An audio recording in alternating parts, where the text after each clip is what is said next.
Okay. जय सच्चिदानंद।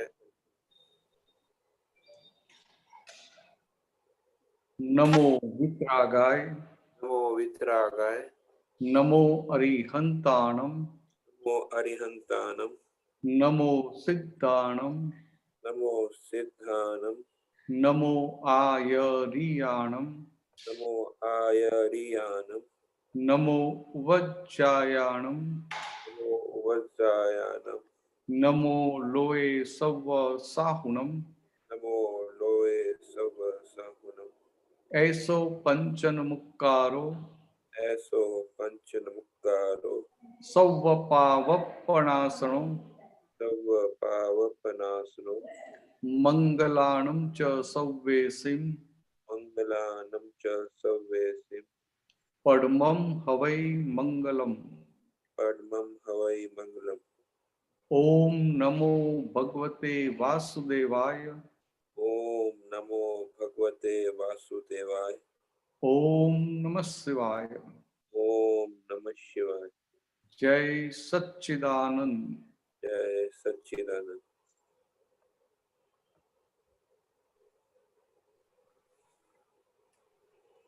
जय सच्चिदानंद। जय सच्चिदानंद। डॉक्टर साहब आप उठना चाहेंगे? हाँ जी, हाँ जी। ये जो नवकलम 1 में बताया है, अहम ना किसी देहधारी जीवात्मा प्रति अहम ना दुबाए ना दुबावाए के कर्ता प्रति ना अनुमोदाय। तो इसमें मन के द्वारा भी जो है मतलब अहम मतलब हो सकता है, दुबाया जा सकता है। किसके द्वारा हो सकता है? मन के द्वारा। मन के द्वारा, हाँ हाँ हाँ, बराबर है।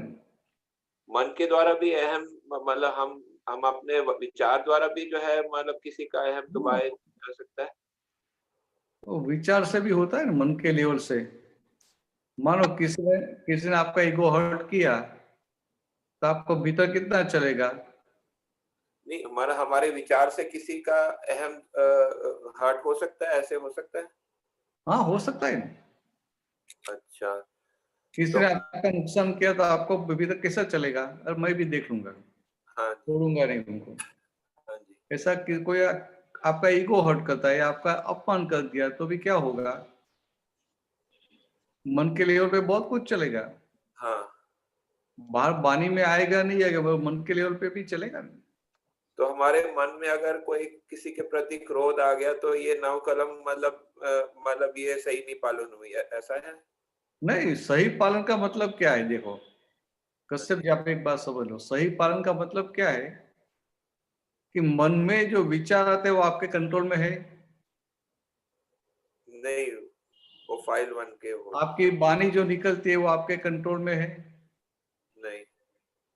तो आपकी काया की जो क्रिया है, एक्शन ऑफ द बॉडी, वो आपके कंट्रोल में है। नहीं। तो ये तो क्या है कि नव कलम की भावना करते तो आपको ख्याल में रहता है, आपको जागृति में रहता है कि किसी का अहम डुबाना नहीं चाहिए। हाँ। अभी जागृति अंदर बनी रही तो आपको मन के लेवल पे, वाणी के लेवल पे, एक्शन के लेवल पे किसी का भी ईगो हर्ट हुआ तो तुरंत आपको दिखाई देगा। समझे? अभी आपको दिखाई दिया तो फिर आप क्या करेंगे? आपको भीतर रहेगा कि अरे कश्यप, ये तो गलत हुआ, ऐसा नहीं होना चाहिए था। हाँ, ये आप तो मोक्ष पे जाने की बात कर रहे हो और सामने वाले का ईगो हर्ट करते हैं। हाँ, ये समझने के लिए कि जैसे मान लो कि किसी के प्रति क्रोध आया मन में जो है, तो वो जो है ये नवकलम 1 के जो है मतलब वो सही नहीं हुई ना, ये मतलब कि उसका अहम तो मैं क्या बता रहा हूँ कि आपको ये मन में ऐसा ये हुआ मन के लेवल पे। हाँ। और आप जागृत है, आपको पता चला कि ये मन में विचार आए, तो विचार आए मगर आप विचार के पक्ष पे नहीं रहेंगे। हाँ। तो विचार के पक्ष में नहीं रहेंगे तो 9 कलम आपकी बराबर होगी। ऐसा समझ सकते हैं ना कि नव कलम एक जो है वो मतलब जब अगर क्रोध आया है मन में तो वो नव कलम एक जो है वो फाइल नंबर 1 से जो है वो पूरी तरह से वो नहीं हुआ है जो नहीं ऐसा नहीं कश्यप जी। हाँ। बात कैसी है कि आपको मन के लेवल पे एक गुस्सा आ गया, मन के लेवल पे ऐसे बुरे विचार आ गए, मगर आप खुद कौन से पक्ष में है? उद्गल के पक्ष में है कि आत्मा के पक्ष में है? नहीं, आत्मा के पक्ष में है। तो कि मन के लेवल पे ऐसा सब हो भी जाता है, फिर भी आपको क्या रहेगा कि ये गलत हुआ, ऐसा नहीं होना चाहिए। हाँ, तो मन के लेवल पे जो होता है उसके साथ आप सहमत नहीं है, उसके साथ जो सहमत होते हैं तो आप उद्गल पक्ष से हो गए, वो सही बात है। मैं और आप सहमत नहीं हुए तब आत्मा पक्षी हो गए, आत्मा पक्षी हो गए तब नव कलम में है। अच्छा, ये आप बता रहे हैं। हाँ हाँ, हाँ, नहीं मैं वो मैं समझ गया, लेकिन कहाँ चूक हुई वो समझना जा रहा हूँ कि कहाँ चूक हुई, देखो कहाँ चूक हुई। आप क्या है, आप पीछे की गलती देखते हैं, अभी की गलती नहीं देखते। हाँ जी। हम सब लोग क्या करते हैं, पीछे की जो गलती अभी सामने आती है वो देखते हैं। नहीं, उस वक्त क्रोध हो रहा है तो उसमें मन में क्रोध हो रहा है, तो बस यही जानना था कि वो गलती जो है कहाँ हुई है जो है, मतलब वो फाइल नंबर 1 की जो हाँ, नहीं वो गलती अभी की, जो क्रोध आ रहा है ना भीतर मन के हाँ दिल पे, वो अभी की गलती नहीं है, पीछे की गलती है। हाँ हाँ, वो और सही। आपको क्या है, पीछे की गलती का प्रतिकरण कर लेते हैं। नहीं नहीं, वो समझ गया कि वो और इफेक्ट। और अभी अभी जो नई गलती होती है वो तो दिखाई नहीं देती है। हाँ जी, नई गलती। तो दादावन की बात कैसी है कि नई गलती अभी जो हुई वो देख के वहां अलर्ट हो जाओ, वहां सिग्नेचर नहीं होनी चाहिए। अच्छा, ये विज्ञान है ना पूरा। तो ये मन में विचार आए मगर आप उनके साथ एग्री नहीं हुए तो नई गलती नहीं हुई। नहीं आप मतलब इस ये एग्री नहीं होने में उसमें क्या होता है, मैं आपको बताता हूँ कि जैसे इसमें अहम ना ही दुबाई जो है, ठीक है। तो जब गुस्सा आया तो उसमें अंदर से हुआ कि ये जो है कि ये गलती है या नहीं है जो है, ठीक है। कि अभी कि ये नवकलम हमको मतलब फाइल 1 को के हिसाब से चलना है तो वो उसके हिसाब से है कि नहीं है, ठीक है। तो अभी अभी जो है कि अगर नहीं है तो फिर हम मतलब हम ज्यादा ध्यान रख सकते हैं ना कि ये जो है ये जो है इसको नवकलम। भी मैंने आपको सिंपल बताया जी कि मन में गुस्सा आ गया, वो पीछे की पिछले जन्म की गलती सामने आई, नहीं अभी की गलती नहीं है, पीछे की गलती है। हाँ बराबर, इतना तो क्लियर हुआ। हाँ जी। अभी ये मन के लेवल पे हुआ या वाणी के लेवल पे हो गया या तो एक्शन के लेवल पे हो गया, तो जो भी हुआ उसमें सामने वाले के ईगो को हर्ट हुआ, अहंकार को ठेस पहुंची, तो ये बात आपको मोक्ष मार्ग में आगे बढ़ना है तो उसमें वो ऑब्स्टेकल रूप है कि नहीं है? ऑब्स्टेकल रूप है। बराबर है। तो अभी क्या होना चाहिए कि हम अभी वो गलती के साथ हम नहीं है। वो बात सही है, उसमें मैं आपको बताता हूँ फिर से कि इसमें इसमें होता क्या, जैसे हम मतलब वो क्रोध आया मान लो, ठीक है, हाँ। अभी क्रोध आया, ठीक है। अब जब नव कलम पढ़ेंगे तो उस वक्त ध्यान में आए, उस वक्त जो है फिर वो विचार जो है उस वक्त उस तरफ और जाते हैं कि ये क्रोध आया था तो इसमें जो है क्या ये नव कलम जो है क्या ये अहम ना दुबाई हम कह रहे हैं, तो वो क्या वो हमने वो गलत किया था, वो फाइल नंबर 1 ने गलत किया था कि नहीं किया था जो है, ठीक है। ये ऐसा एक शंका, डाउट, जिज्ञासा ऐसे पैदा होती है। इतना सिंपल कर दिया कि अभी आपको जो क्रोध आया वो पीछे की गलती सामने आई, जी मगर आपकी एक गलती जो सामने आई उसमें सामने वाले का ईगो हर्ट कभी हुआ? अभी हुआ ने। हाँ तो अभी हुआ इसलिए आपको उनके साथ में नहीं रहने का, आपको पुद्गल पक्ष में रहने का, आत्मा के पक्ष में रहने का, प्रज्ञा के पक्ष में रहने का। तो प्रज्ञा के पक्ष में रहे पता कैसे चलेगा? तो कश्यप जी को बोलने का है, देखो भाई आपने जो आपको जो विचार है, आपने जो आपकी जो वाणी निकल गई, इस सामने वाले को दुख हुआ, उनको हर्ट हुआ तो आपको तो मोक्ष में जाना है, चलो माफी मांग के आगे आगे बढ़ो। तो कश्यप जी पूछेंगे ना कि कैसे बताओ कैसे हर्ट हुआ।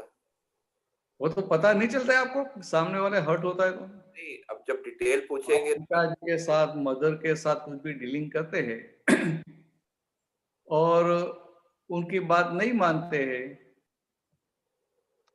तो भी उनको हर्ट होता है कि नहीं होता है?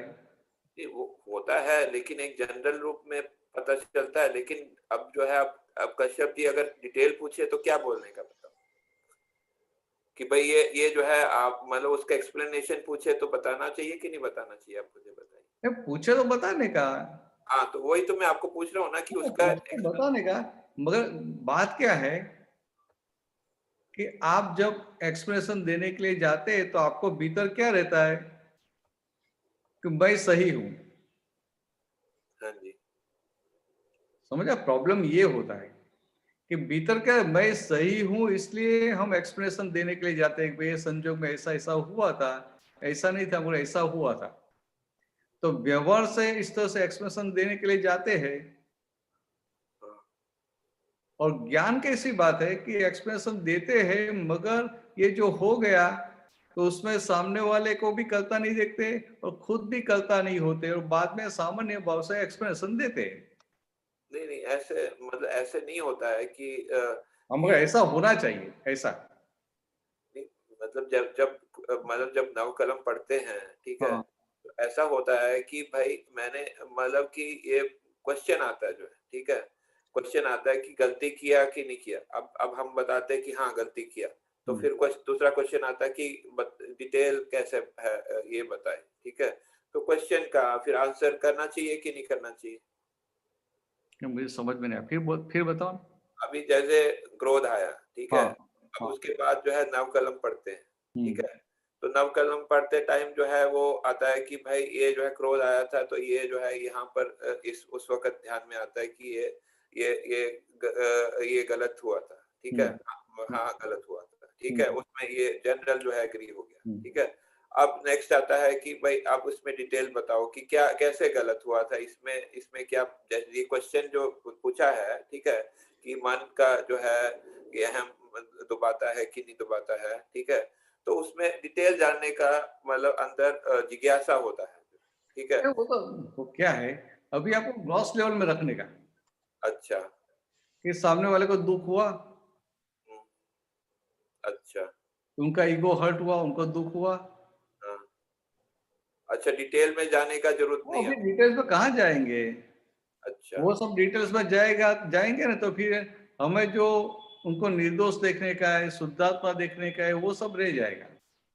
अच्छा। इसलिए पहले भी मैंने एक बार बात की थी कि हम प्रतिबंध करने के लिए बैठते हैं तो क्या हो जाता है, करे मुझसे ये गलती हो गई, मुझसे उनका ईगो हर्ट हो गया, मेरे ऐसी बानी निकल गई, मुझसे ऐसा ये गलती हो गई, वो गलती हो गई, मुझे प्रतिबंध करने का है।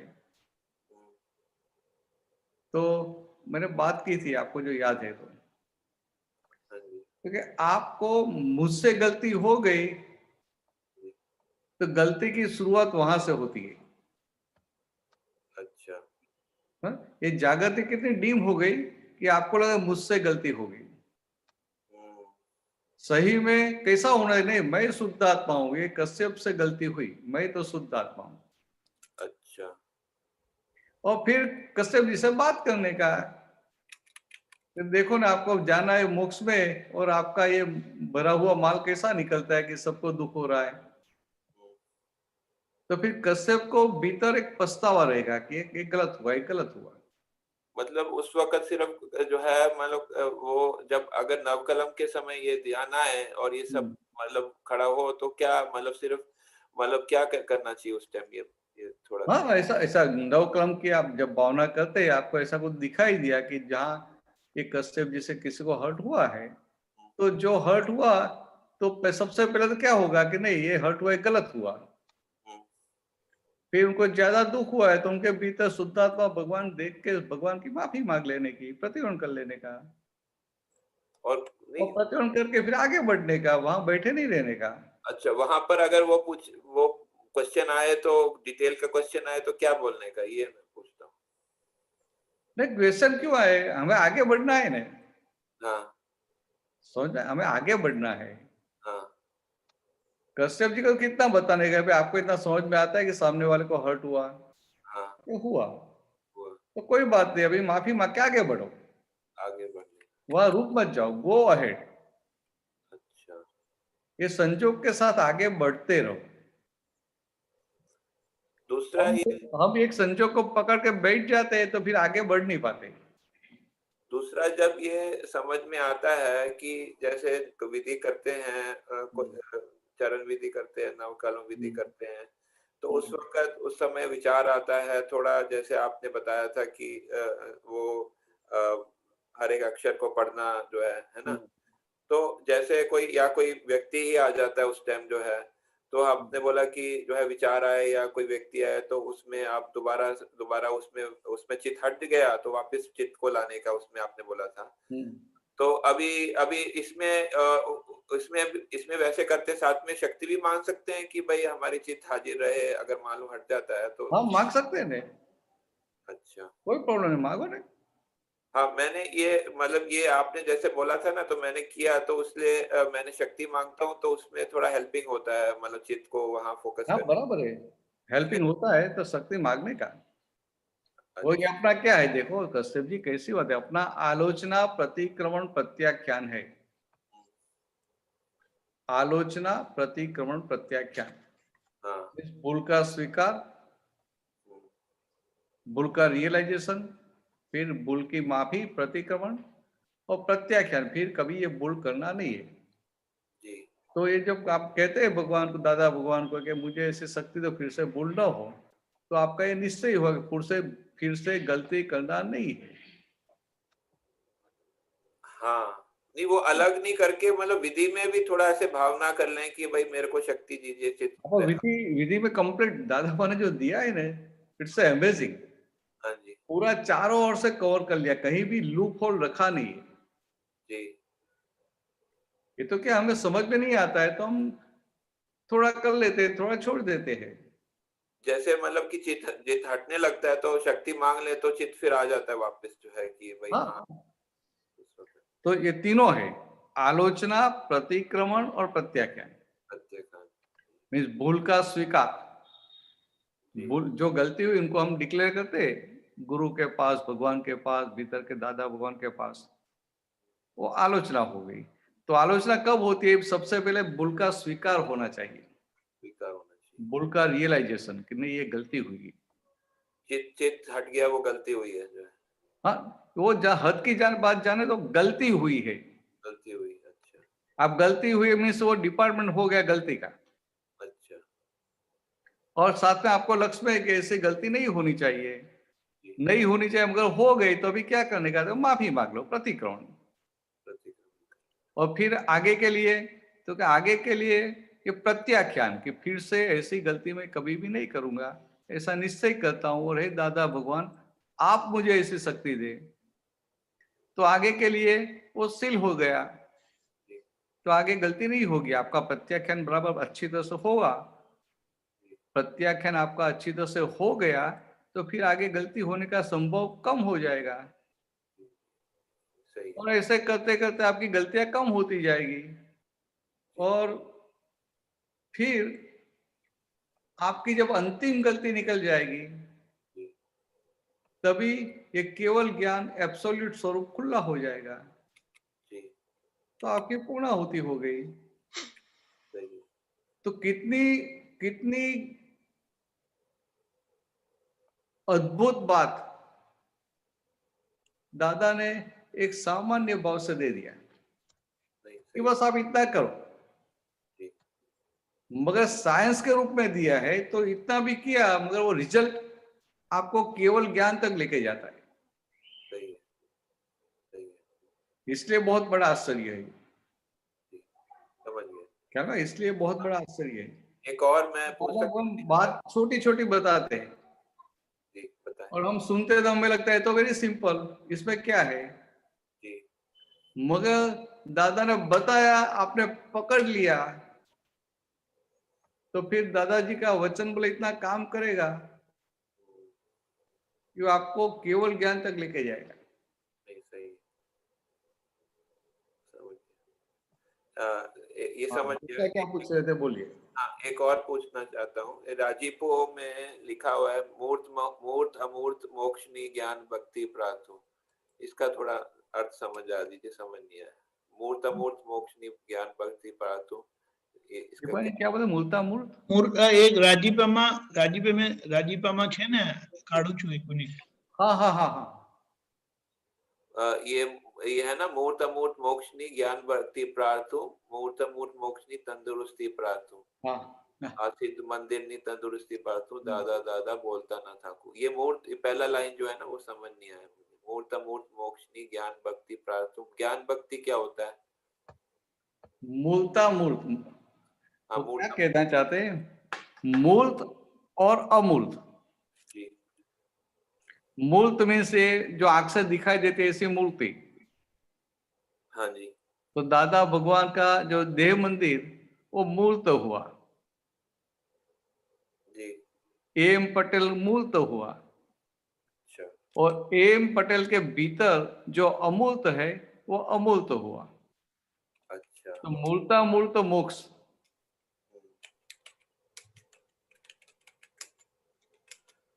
हाँ जी।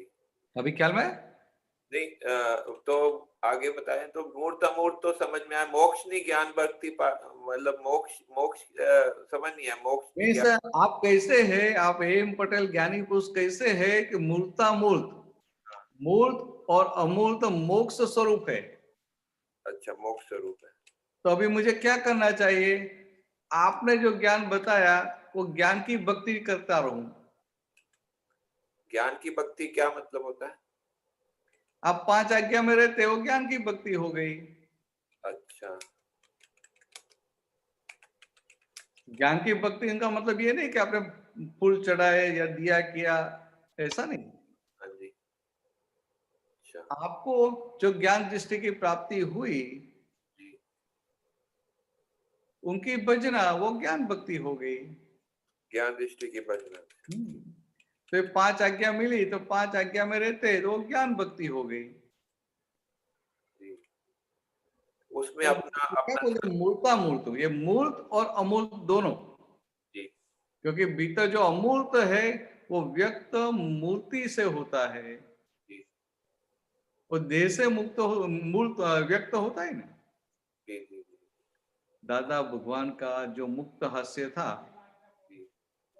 तो भीतर का आत्मा हमें नहीं दिखाई देगा, मगर उनका मुक्त हास्य तो दिखाई देगा। तो मुक्त हास्य क्या है कि भीतर जो चेतन तत्व पूर्ण रूप से प्रकट हो गया है, तो व्यक्त ये शरीर के माध्यम थ्रू होता है। तो शरीर के माध्यम को मूर्त भगवान बोलते हैं और भीतर है वो अमूर्त भगवान। और भजना मतलब उस पे अपना ध्यान केंद्रित करना, वो अब उस पे ध्यान देना, वही है ना? हाँ हाँ, तो भजना में से ये 5 आज्ञा में आप रहते हैं ना, वो ज्ञान की भजना होगी। 5 आज्ञा के प्रति आपकी जो सिंसियरिटी है वो ज्ञान भजना होगी, ज्ञान भक्ति होगी। समझ में आया। ठीक है, धन्यवाद। चलो आगे बढ़ते हैं। जय सच्चिदानंद। जय सच्चिदानंद। जय सच्चिदानंद. ओके, उन्नति.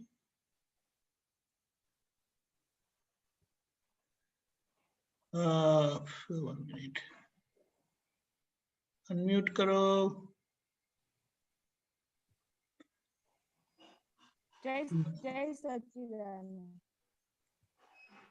सुनाई दिया? नहीं, बहुत स्लो आता है, आवाज बहुत ये स्लो। जरा जोर से बोलो. जय पटेल के, सच्चिदानंद. हाँ, पटेल के आवाज से बोलो. उन्होंने पूछा है साइड में 1437 ओपन माइंड राखे तेने भगवान देखाय. ये आप तो सूत्र है, आप बताएं. ओपन माइंड रखे तेने भगवान देखा, मीन्स ओपन माइंड रखे उनको भगवान दिखाई देता है।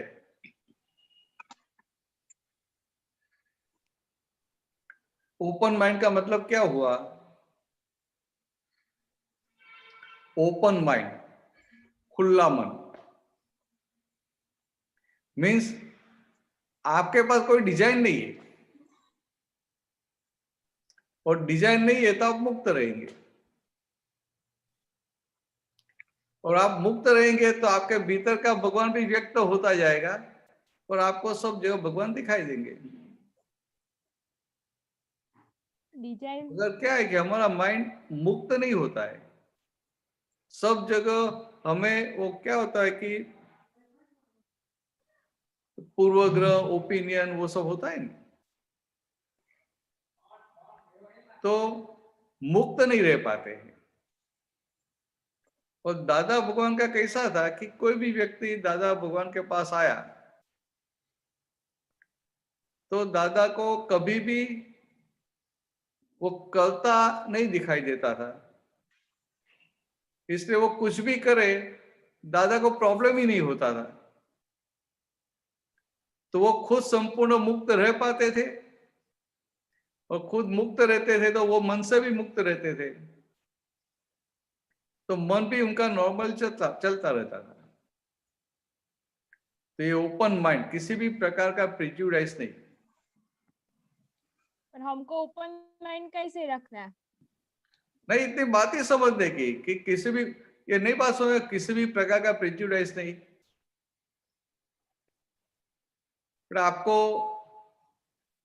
सबके लिए कितने अभिप्राय पड़े हैं, कितने भीतर वो ग्रज पूर्वग्रह पड़े हैं।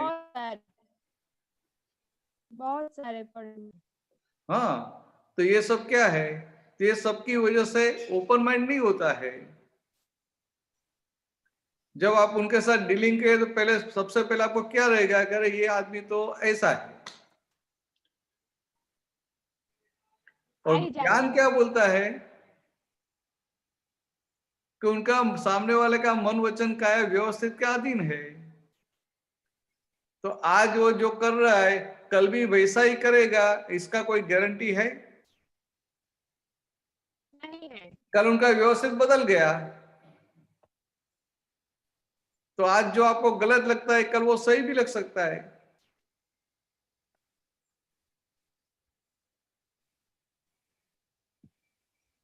ख्याल में? हाँ। आज आपको जो गलत लगता है कल उनका व्यवस्थित बदल गया, तो आप तो उनकी स्पीच और उनकी क्रिया ही देखते हैं। तो यहां हम मार खाते हैं कि ये मन वचन, सामने वाले का मन वचन काया व्यवस्थित के अधीन है, मगर हम क्या पकड़ लेते हैं कि भाई ये आदमी ऐसा है। फिर उनके साथ हम कभी भी डीलिंग करते हैं तो क्या हो जाता है, अरे भाई ये एवरी टाइम ऐसा ही करता है। फिर वो माइंड खुला नहीं रहता है, ओपन माइंड नहीं रहता है। और सिंपल, आपके लिए एक सिंपल सिद्धांत कि सामने वाले को जहां तक हम करता देखते हैं वहां तक माइंड ओपन रह नहीं पाएगा। सामने वाला जब निमित्त दिखाई देगा, इंस्ट्रूमेंटल दिखाई देगा, तभी आपका माइंड ओपन होने की शुरुआत होगी।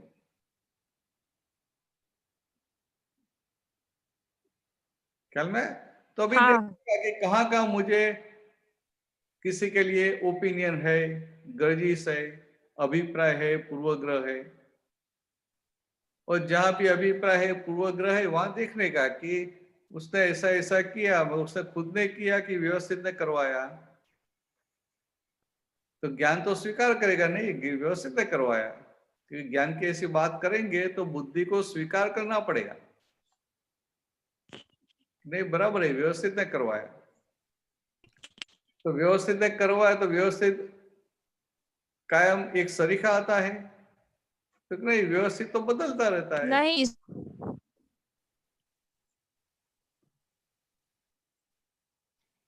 उन्नति समझ में आया? व्यवस्थित हाँ बदलता है हाँ। और हमारा ओपिनियन नहीं बदलता है। फिर तो हमें किसी के लिए नेगेटिव ओपिनियन फॉर्म हो गया, वो आदमी अच्छा हो गया और हमारा ओपिनियन नेगेटिव रहा, तो नुकसान किसको होगा? मुझे ही है। हाँ, तो इसलिए दादा भगवान क्या बताते थे कि सामने वाला जैसा भी है, चोर क्यों नहीं है, मगर मुझे उनको निमित्त देखने का है और मुझे पॉजिटिव रहने का है।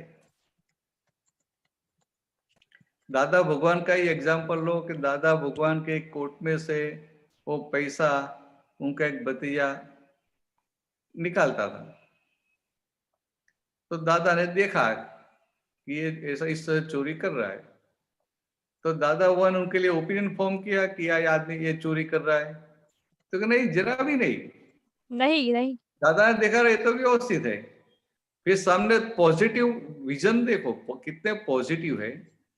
दादा ने एम पटेल को क्या बोला कि आपका भतीजा है वो तो खानदान है, रॉयल है खानदान, तो खानदान आदमी कभी किसी के पास हाथ लंबा कर सकता है? नहीं कर सकता। तो अभी उनको पैसे की जरूरत पड़ेगी, तो हाथ तो किसी बार लंबा नहीं कर सकता है, तो क्या करेगा फिर? अपने आप ले लेगा। तो उनको आप ये सिचुएशन में डालते हैं कि उनको मांगना पड़े या तो अपने आप लेना पड़े, ऐसे सिचुएशन में डालते हैं, तो गलती किसकी है? चोरी करने वाले की कि आपकी? तो इस तरह से दादा इतना एक्सट्रीम पॉजिटिव रहते थे और मुक्त रहते थे। तो फिर वो आदमी कभी भी आएगा तो दादा को भीतर ओपिनियन फॉर्म नहीं होता था। और उन्नति कैसा है कि आज संजोग के अधीन एक आदमी चोर है, मगर वो कायम का चोर रहने वाला है, ऐसा कोई ठिकाना है? ऐसा कुछ पक्का है? तो नहीं, ऐसा कुछ नहीं है। आज उनके संजोग ऐसे आए तो उनको चोरी करनी पड़ी, बाद में उनके संजोग बदल गए, वो चोरी के संजोग सामने आएंगे तो भी वो चोरी नहीं करेगा।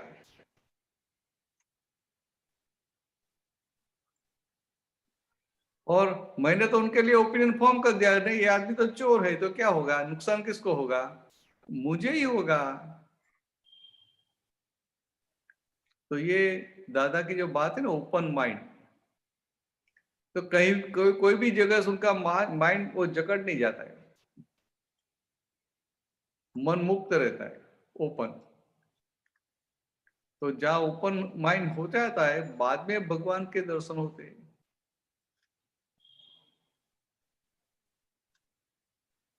उन्नति समझ में आया?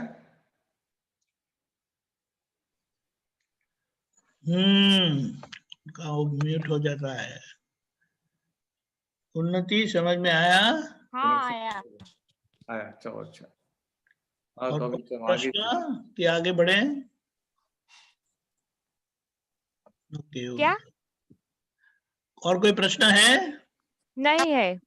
जय सच्चिदानंद। गीता बहन, आपको कोई प्रश्न?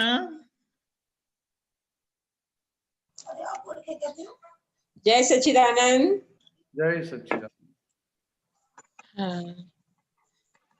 स्वामी जी, शुक्ल ध्यान के बारे में दादाजी ने बोला ना कि मना जो श्रद्धा पूर्वक जो शुद्धात्मा का लक्ष्य बैठाया वो पहला पाया है, पर बाकी पाए तो तुम्हें अनुभव करके शुद्धात्मा का उपयोग कर करके ही आगे बढ़ना है। तो इसे और आप अच्छे से खोल के समझा दीजिए।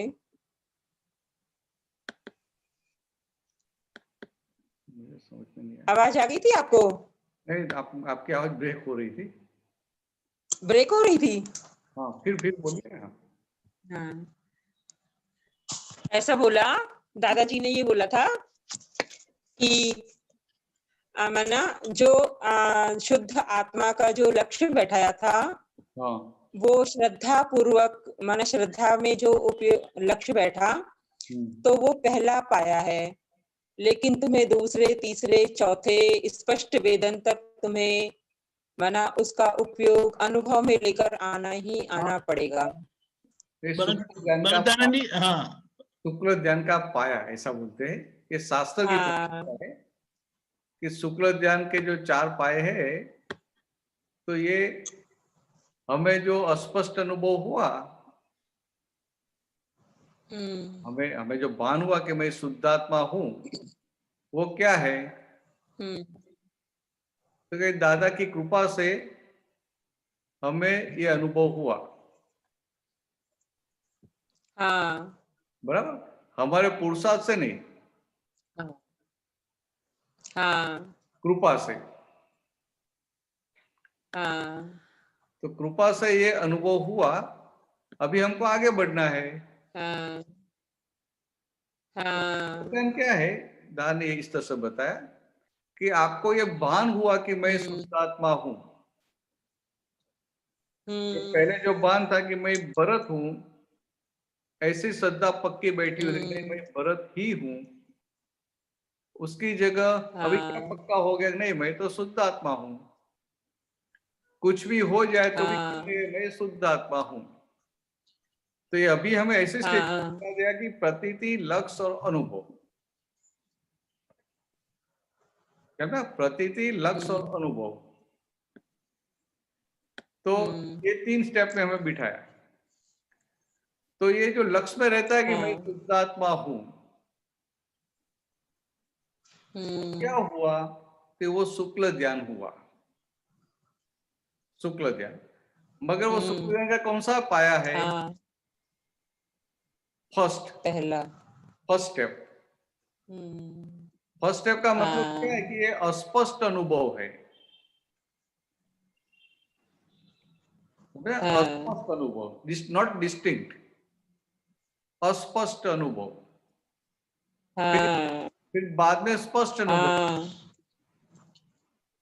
मगर अस्पष्ट अनुभव शुक्ल ध्यान की शुरुआत हो गई। तो दादा भगवान की कृपा से शुक्ल ध्यान की शुरुआत हो चुकी, और वो भी ये 5वें काल में, ये पंचम काल में। तो शास्त्र में ऐसा बताया है कि पंचम काल में शुक्ल ध्यान संभव नहीं है। बराबर, शास्त्र में भगवान की बातें होती है, तीर्थंकर भगवान की बातें। तो तीर्थंकर भगवान ने डेफिनेटली बताया कि ये पंचम काल में शुक्ल ध्यान संभव नहीं है। पर साथ में तीर्थंकर भगवान की जो वाणी है वो स्याद्वाद होती है, एकांतिक नहीं होती है। तो दादा भगवान ने आगे क्या बताया कि ये काल में शुक्ल ध्यान संभव नहीं है, मगर अपवाद के रूप में ये अक्रम से आपको ये शुक्ल ध्यान की प्राप्ति हुई है। तो हम बड़े पुण्यशाली है कि संसार में रहते हुए हमें शुक्ल ध्यान की प्राप्ति हुई। जीवन की सबसे बड़ी उपलब्धि कहेंगे, बड़ी में बड़ी, सबसे बड़ी, और बड़ी में बड़ी उपलब्धि। तीसरे दूसरे चौथे आरे में है ना, तीसरे चौथे आरे में वो बात अलग है। मगर ये 5वें आरे में जब भगवान ने ही बताया कि ये काल में संभव नहीं है, मगर ये अपवाद रूप अक्रम से हमें प्राप्ति होगी। तो क्या बताया दादा ने कि ये प्राप्ति हो गई, इतनी बड़ी पुण्य है, मगर अभी आगे का पक्का कर लेना। समझ में? हमें ये दादा भगवान की दृष्टि तो कितनी बड़ी पुण्य खर्च हुई तभी मिली ना। हमें ये सत्संग मिल रहा है, तो सत्संग मिल जाए तो हमारी पुण्य खर्च होती है कि नहीं होती है? होती है। हाँ, हमें खाना पीना मिलता है तो पुण्य खर्च नहीं होती है? होती है ना। तो ऐसा ऑनलाइन सत्संग मिल रहा है, या तो अभी अच्छे दिन आ गए, कोरोना चला गया तो सत्संग मिलेगा, कीर्तन भक्ति मिलेगी, शिविर अटेंड करने को मिलेगी, गुरु पूर्णिमा जन्म जयंती अटेंड करने को मिलेगी। वो मिलेगा कैसे? हमारा व्यवस्थित है तभी। और हमारा व्यवस्थित का मतलब क्या है कि हमारा पुण्य का संजोग है तभी। हाँ ये सब में पुण्य तो खर्च होगी कि नहीं होगी? होगी। तो पुण्य खर्च हुई तो सामने प्रॉफिट भी होना चाहिए ना, हाँ ख्याल में? डेफिनेट होना चाहिए। हाँ, तो ये पुण्य खर्च हुई तो सामने प्रॉफिट भी होना चाहिए। डेफिनेट। तो प्रॉफिट अभी क्या है वो बताऊं आपको, हाँ कि आप हर रोज ये ऑनलाइन सत्संग सुनते हैं, या तो आप कीर्तन भक्ति में जाते हैं, सत्संग में जाते हैं, तो हम ये सब कुछ करते हैं, ये सब क्या है? ये सब साधन है, बराबर है? साधन है कि नहीं है? साधन है। हाँ, साधन है। वो ये साधन का उपयोग हमें हमारे देह की प्राप्ति करने के लिए करने का है, बराबर है? तो हाँ स्वामी जी। हमने सत्संग सुना, हम आज्ञा में रहे, तो वो सबके परिणाम स्वरूप हमें प्राप्ति क्या करने की है? कि दिन प्रतिदिन हमारी शुद्धात्मा पद में स्थिरता बढ़ती रहे, ज्यादा रहे। तो जैसे बिजनेस में आज कितना प्रॉफिट हुआ, इसके ऊपर लक्ष्य होता है कि नहीं होता है? होता है। जैसे हमें मोक्ष, हमारा मोक्ष में जाने का बिजनेस है, भले हमारा बिजनेस ऐसा है, इसमें कोई हरीफाई नहीं है, कंपटीशन नहीं है। इसलिए कवियों ने लिखा ने, धंधो एवो सोदवो जेमा होय नहीं हरीफाई। कि धंधा बिजनेस ऐसा ढूंढना है जिसमें हरीफाई नहीं हो, कंपटीशन नहीं हो। तो हमें ये जो मिला है ना, ये ऐसा बिजनेस मिल गया कि जिसपे किसी का कंपटीशन नहीं है। ऊपर से आपके साथ जो होगा तो आप आगे बढ़ेंगे, ऊपर से उनको आनंद होगा, वो आपका पाँव नहीं खींचेगा, आपको सपोर्ट करेगा, आप आगे बढ़ते होंगे तो भी सपोर्ट करेगा। ऐसा है बिजनेस है।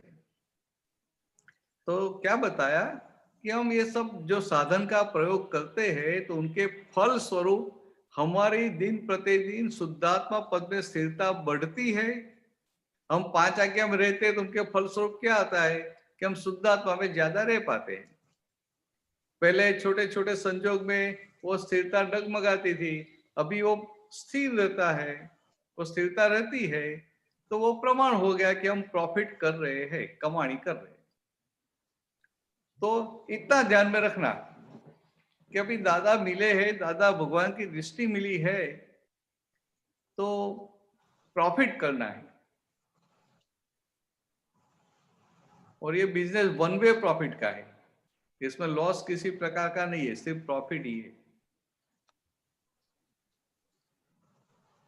और इतना ही नहीं, जितना जितना आया वो सब प्रॉफिट है, उसमें कुछ निकालने का भी नहीं है। तो इससे अच्छा बिजनेस कौन सी जगह पे हो सकता है? इसलिए दादा ने बताया कि अभी और कुछ करने का नहीं है। अल्टीमेटली शॉर्ट में बताए 5 आज्ञा में रहने का है। मगर हम कैसे पकड़ते हैं? 5 आज्ञा में रहना है तो हम फिर बुद्धि से पकड़ लेते हैं कि मैं कभी बाहर जाऊं तो मुझे रिलेटिव देखना है, कोई मुझे दुख दे, कुछ नुकसान हो जाए, ये होए तो मुझे व्यवस्थित का उपयोग करना है, मुझे जागृति फाइल का संभव से निपटारा करना है। मगर एक सही समझ के साथ जब आज्ञा में रहते हैं में, तो जितने हम आज्ञा में रहते हैं इतना हम शुद्धात्मा पद में ज्यादा स्थिर रह पाते हैं। ये एक बहुत बड़ा प्रमाण है। समझ में आया आपको? तो ये शुक्ल बहुत अच्छी तरह स्वामी जी। की प्राप्ति हुई तो क्या स्पष्ट अनुभव के लेवल की प्राप्ति हुई, बस शुरुआत हो गई। तो अभी प्रॉफिट करते करते स्पष्ट अनुभव तक पहुंचने का है। फिर आगे का आता है अयोगी, स्वयोगी, अयोगी। वो चार है ना, पाया, उनका 4 वो पाया हो गया। पाया को हिंदी में क्या बोलते हैं? मुझे बहुत पहिया पहिया आई बोलते हैं। पहिए पहिए पहिए। चार पहिए। हाँ, पहिए। मेरे गुजराती हिंदी है, चल जाता है। चलो पूछिए आगे। स्वामी जी आपने जो बताया ना, तो इसमें मुझे तो यही समझ आया कि प्रमाद और अजागृति का तो कहीं मना कहीं लेश मात्र भी कहीं ठिकाना नहीं है। सही बात मतलब है, इतना बहुत सही बात, हाँ सही बात है। इतना इतना आपको रहा ने तो आपकी जागृति बहुत बढ़ जाएगी, क्योंकि ये मोक्ष हाँ मार्ग ही पूरा जागृति का और पुरुषार्थ का है। तो इसमें प्रमाद हाँ और अजागृति हमारे लिए ऑब्स्टेकल रूप है। हम्म, और हमें दादा भगवान ने हमें जो दशा में बिठाया है, वैसी दशा जो क्रमिक मार्ग में आ जाती है तो उसी अवतार में मोक्ष में चले जाता है। हम्म, मुझे बिल्कुल लगता है कि कृपा से प्राप्त हुआ है, तो कोई प्रॉब्लम नहीं है। हाँ अभी हम जागृत हो सकते हैं। हाँ।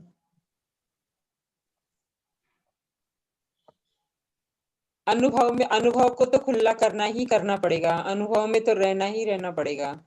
हाँ, तो इसलिए बताएंगे स्थिरता, जैसे जैसे पहले स्थिरता बढ़ेगी, मैं शुद्धात्मा हम्म हूँ, वो जो जागृति रहती है वो स्थिरता आपकी बढ़ती जाएगी। हम्म तो ऐसे स्टेप आते हैं ना, अनुभव में आगे बढ़ने में ऐसे स्टेप आते हैं। तो मानो कि हम्म कोई आपका अपमान करता है, तो उस समय आपको स्थिरता नहीं रहती कि मैं हम्म शुद्धात्मा हूँ, और बाद में हम्म फिर चलता है कि अरे ये क्या हो गया। मगर जैसे जैसे जागृति बढ़ती है तो धीरे धीरे क्या हो जाता है कि कोई अपमान कर रहा है, उस समय भी आपके अंदर भीतर स्थिरता बनी रहती है। तो हमें इस तरह से आगे बढ़ने का है।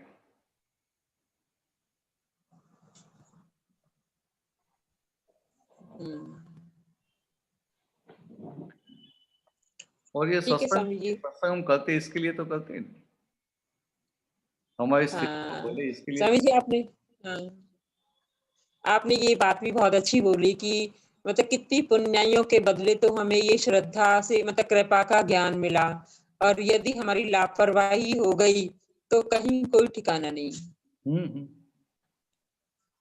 दादा भगवान अपनी गुजराती भाषा में क्या बताते थे हम्म कि आपको एक ज्ञान दिया है ने, पर्वत पे इतनी ऊंचाई पे बिठाया है कि यहाँ से जो स्लिप हम्म हुए तो आपकी एक हड्डी भी हाथ में नहीं हाँ आएगी, इतनी ऊंचाई पे आपको बिठाया। हाँ हाँ समझ में? तो ऐसा है, तो ऐसा बहुत अच्छी तरह स्वामी जी। है ऐसा, हाँ मगर ये हमें दादा ने ऐसे ही दे दिया, नहीं सामान्य भाव से दे दिया। जब ज्ञान की प्राप्ति हुई तो हाँ ऐसा बोला भी नहीं था कि तो बहुत बड़ी चीज मैं आपको दे रहा हूँ, हाँ आपका काम हो जाए। हाँ सिंपल प्रेम से हाँ दे दिया, और देने प्राप्ति हाँ होने के बाद धीरे धीरे हमें पता चला। हाँ बाकी ऐसा भी नहीं बोला कि मैं चलो बहुत बड़ी चीज की आपको प्राप्ति करवा रहा हूँ, आत्मा की प्राप्ति करवा रहा हूँ, हाँ तैयार होके आना, उपवास करके आना, हाँ जागृति रखना, कुछ भी नहीं, सामने भाव हाँ से दिया है। हाँ और ऐसा जो मुफ्त में मिलता है ना, इसलिए हमें उनकी वैल्यू भी नहीं रहती है।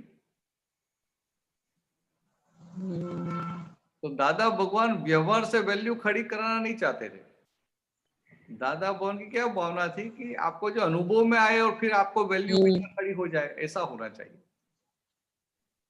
हम्म हम आप तो पुत्रों के लिए शुरू में सोच रहे थे कि ये जैन साधु ऐसा वस्त्र रखेंगे, या तो ये वेदांत के साधु हाँ ये कलर रखेंगे, वो रखेंगे, सब बातें चलती थी। अच्छा तभी दादा भगवान ने क्या हाँ बताया, ये लोगों को सिंपल देने का।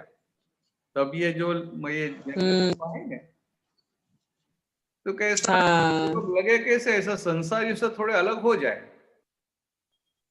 मगर साधु हाँ फिर साधु को देंगे हाँ उनको तो साधु का ड्रेस देखकर लोग उनका विनय करेंगे। हाँ। तो क्या ऐसा नहीं, वो लोग जहां जाए, हम्म, ये आप तो जहां जाए तो उनके जाने से उनके जो भी प्रॉब्लम्स है वो सॉल्व होते हैं, वो मोक्ष मार्ग में आगे बढ़ते हम्म, हैं। तो उनको भीतर से आता है, करे ये तो बहुत बड़ा काम हो गया। तो कि ड्रेस को देख के, वेश को देख के विनय नहीं आना चाहिए, मगर खुद को जो प्राप्ति होती है वो प्राप्ति की हाँ, समझ हुई, उसकी वजह से विनय आता है, ऐसा विनय होना चाहिए, ऐसा दादावन बताते थे हम आप तो पुत्र के लिए। हम्म, तो कि इसलिए इन लोगों का सिंपल हाँ, कैसा लहंगा जब्बा पहन हाँ, का। तो संसार के लोग होंगे तो उनको ऐसा भी नहीं होगा कि अभी ये साधु है, हमें उनका से बहुत अंतर रखना हाँ, पड़ेगा, वो करना पड़ेगा। आप हाँ, लगेंगे, हाँ, और जब प्राप्ति होगी तो अपने आप विनय तो आने वाला है।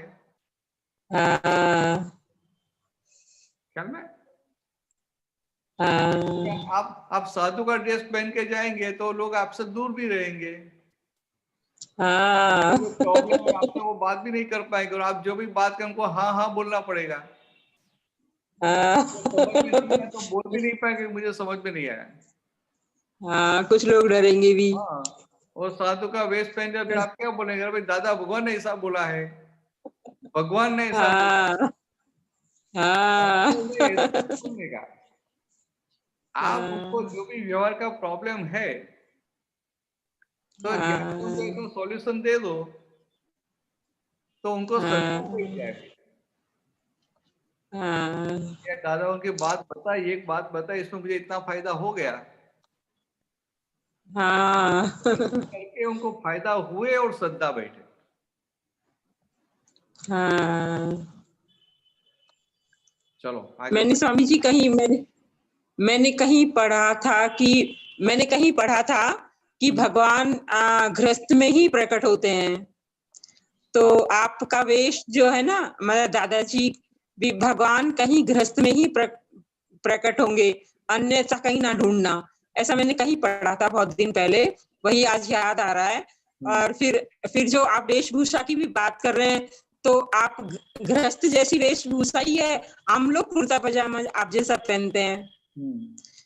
और जो आपने बोला ना स्वामी जी की दादाजी का जो शुद्धात्म पद मतलब सहज दिया है उन्होंने, उसका उपयोग भी उन्होंने उतना ही सहज बताया है, यदि दृष्टि खुल जाए तो। बराबर है।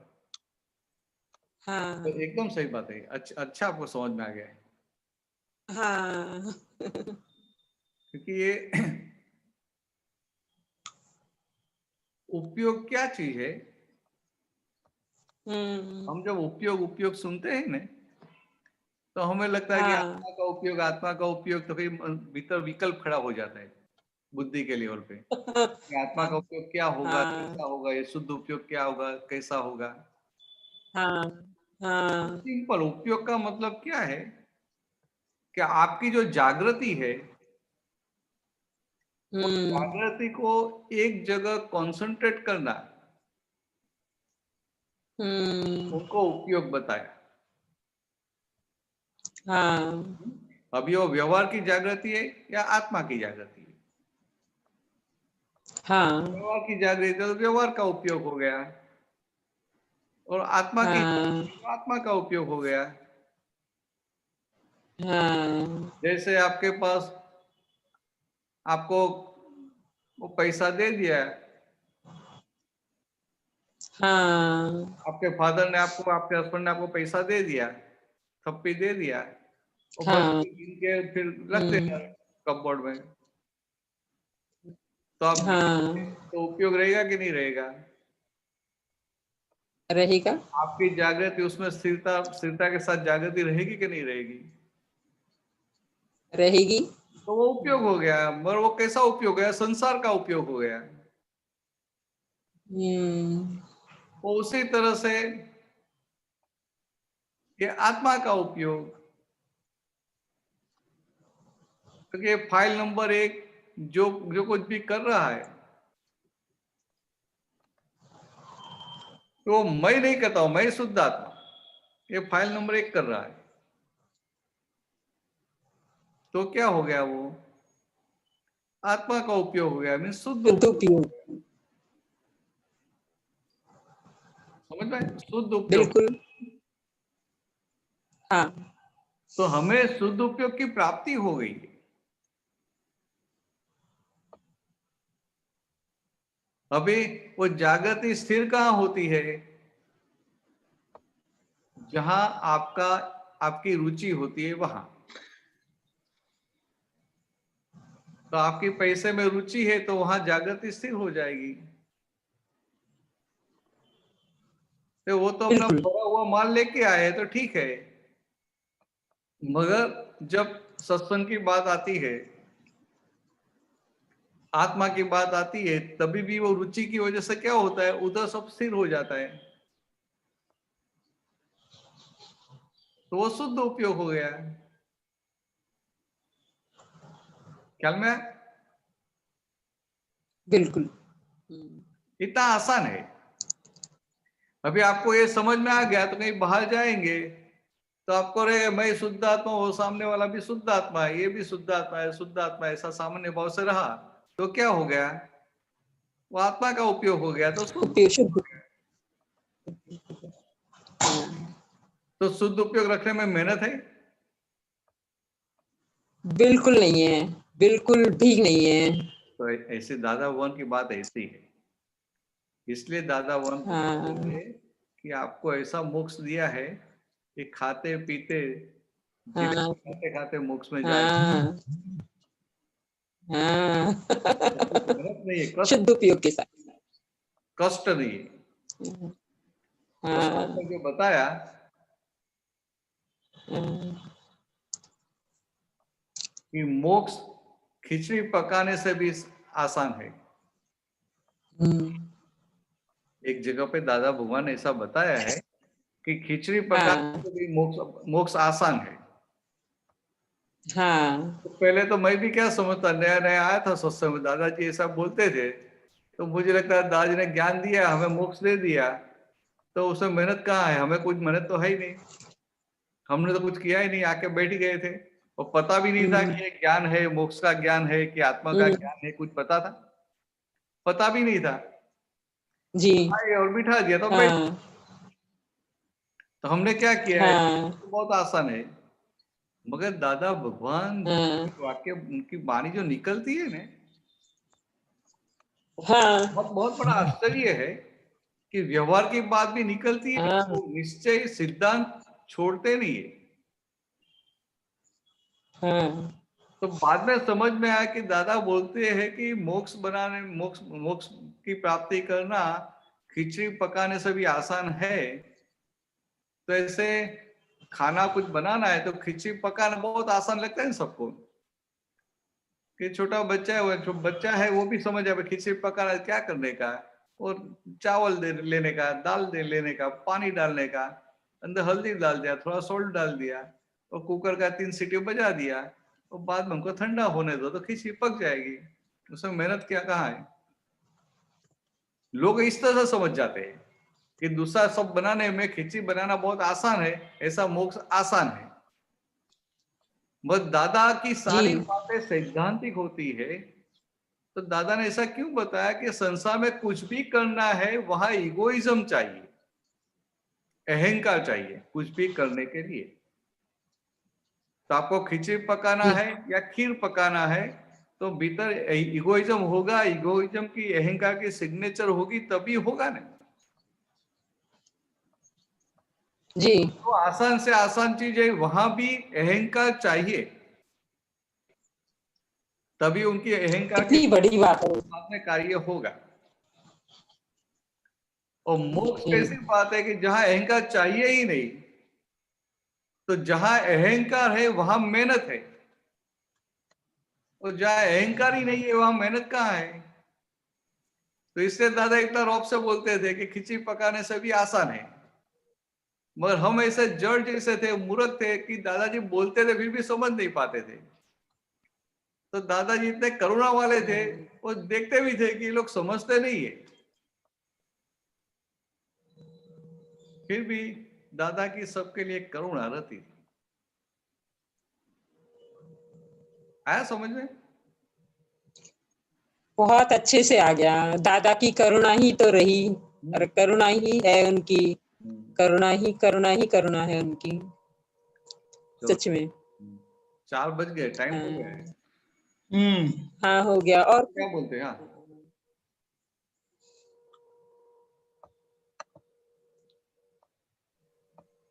जय सच्चिदानंद। जय सच्चिदानंद। जय सच्चिदानंद। भरतानंद जी, आप त्रिमंत्र बुलाएं। गीता मैन आप फॉलो करिएगा। जी इधर दो।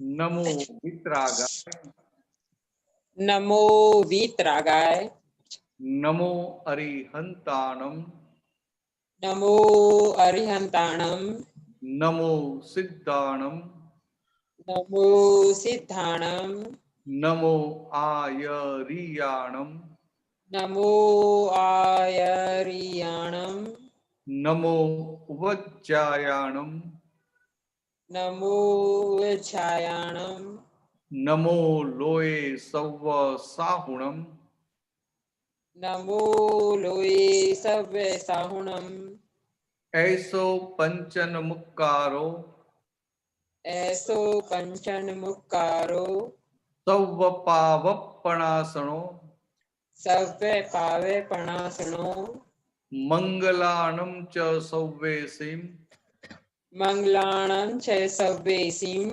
पद्मम हवै मंगलम। परमं हवै मंगलम्।